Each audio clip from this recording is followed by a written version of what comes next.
teman-teman, perkenalkan nama saya Yilmes Ekra Saminailai. Saya dari Fakultas Sekolah Vokasi, Prodi Manajemen Penilaian Properti Universitas Gadjah Mada. Tahun 2025, ketidakpastian kebijakan moneter global masih menjadi tantangan utama. DFID memproyeksikan suku bunga akan bertambah di tahun 2025 sebesar 4,75 sampai 5,25% sepanjang paruh pertama 2025. Mempertahankan tekanan pada dasar keuangan emerging markets termasuk Indonesia.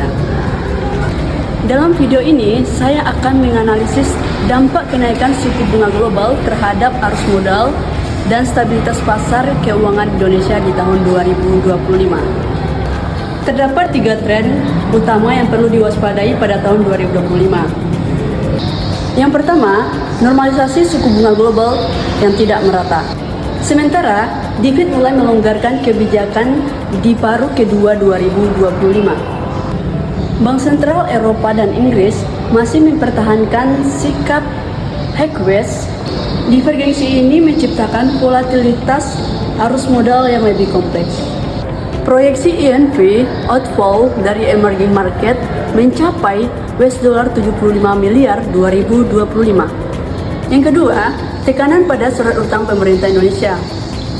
Dengan yield SUN 10 tahun diproyeksikan berada di sekitaran 7,25 sampai 7,75%. Pembiayaan APBN meningkat signifikan. Analisis Kemenkeu menunjukkan setiap kenaikan 1% yield SUN maka akan menambah beban bunga sebesar 12 miliar per tahun.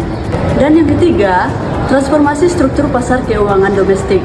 Volatilitas global memaksa kita dalam percepatan pendalaman pasar keuangan domestik.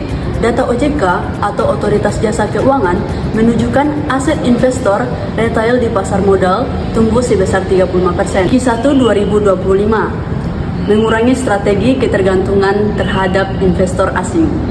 Berdasarkan analisis tersebut, saya merekomendasikan ada 3 strategi pada tahun 2025.